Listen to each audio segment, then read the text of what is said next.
Su Facebook, perché è un luogo di intrattenimento da un punto di vista politico dove siamo sicuramente impegnati e riconosciuti come un comitato che lotta contro il nucleare. No nuke, una risata sardonica vi seppellirà. Io vorrei che poneste attenzione a questa brezza che ci sta arrivando ora dal mare, poiché ognuno di noi se la sente addosso come un attimo di libertà. Perché vi voglio illustrare questa cosa? Perché noi siamo in un punto di Cagliari piuttosto alto, qui ai Bastioni del Saint-Rémy, che praticamente riusciamo, spaziando nella nostra destra e nella nostra sinistra, e vedere cosa significa vedere la città dall'alto.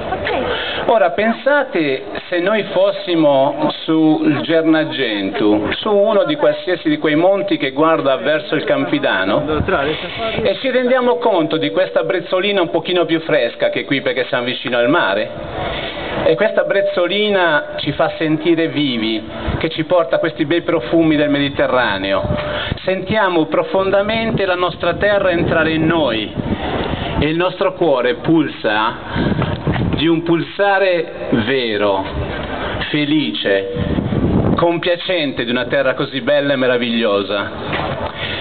Però a volte c'è qualcuno che vuole guastare le feste, c'è sempre quel qualcuno che oi oi oi, che palle sta festa, e se magari la festa andava anche in qualche maniera per bene, quel qualcuno riesce ad abbatterla. Noi siamo in una nazione, una terra come quella sarda, che è meravigliosa, è ambita da un sacco di gente che vuol venire qui a vedere come si sta in questo luogo, e loro sono anche un po' scontenti perché ci possono venire soltanto magari in brevi periodi dell'anno ed estate. Però quel qualcuno che vuole guastare le nostre feste si è accinto a fare delle dichiarazioni che qui ci vorrebbe portare in qualcosa di diverso da quella che è l'irradiazione solare, che è benefica, che ci fa star bene e ci fa sdraiare come delle lucertole. No, questi vogliono portarci un'irradiazione che entra dentro il DNA, ci rovina completamente la nostra vita e quella soprattutto delle future generazioni. Non possiamo permettere, noi sardi, noi tutti che siamo contro il nucleare, permettere questa cosa qui. Assolutamente no. Perché così diciamo no? Forse perché non abbiamo altro da fare, forse perché dice oggi sei svegliato, quello, allora dice sì, no, questa cosa mi sta bene, vai, mi girano l'anima e via. No, è una cosa ragionata. Se voi ci pensate come è nato il nucleare, come mai l'umanità a un certo punto si è rivolta a fare il nucleare? Perché è venuto fuori nell'esigenza di quelle che erano le potenze mondiali delle armi. Ebbene, gli Stati Uniti i primi sono stati, no? A fare una centrale nucleare semplicemente perché avevano uno scopo militare. Lo scopo militare era quello di arricchire il plutonio per poi farne delle armi di distruzione di massa. E allora cosa succede? E così via via.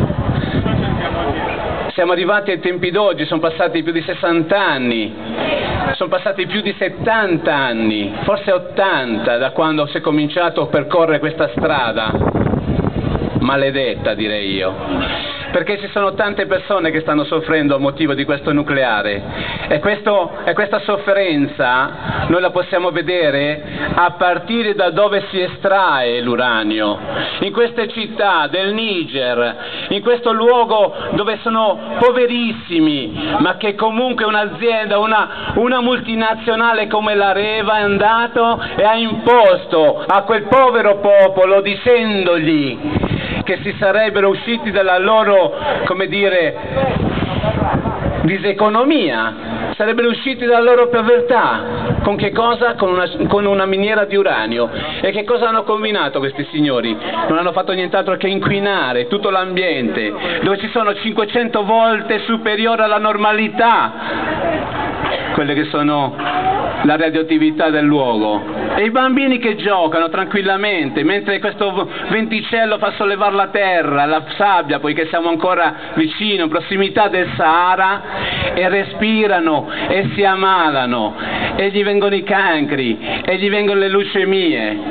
Areva, ricordatevelo, la multinazionale francese che ha creato quell'impero in Francia e dove oggi i francesi stanno piangendo le scelte degli anni 50 di quella nazione.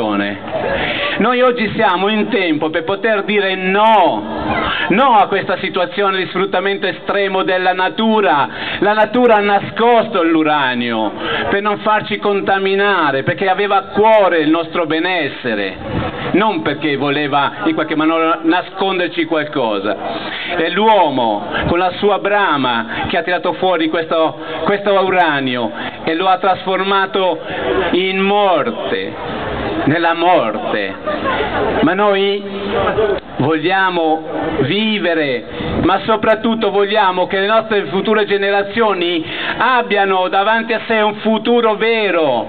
È per questo allora che dobbiamo cominciare a pensare che alternativa abbiamo se non con il solare, se non con il fotovoltaico, se non con quello che può essere l'eolico, eccetera. Qui in Sardegna abbiamo un posto meraviglioso, non ce lo dobbiamo far rovinare da questa gente, da gente che soltanto pensa ai soldi, gente come Berlusconi, il premier italiano, che insieme al suo ex ministro Scajola ha contattato questa multinazionale per far fare la distruzione, la morte nera qui nella nostra patria, una patria piena d'amore, di serenità, di sole, che ci fa vivere, ci fa entusiasmare nel guardare quella che è la preziosità della vita che ci circonda.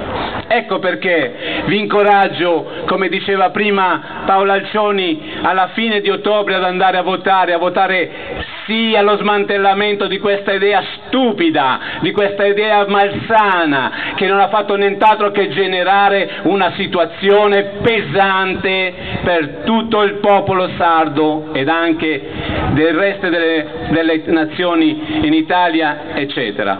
Perciò vi ringrazio di essere qui e vi incoraggio a prendere in mano la bandiera contro il nucleare affinché possiamo essere determinati, forti, sempre uniti nel dire no alla morte, sì alla vita.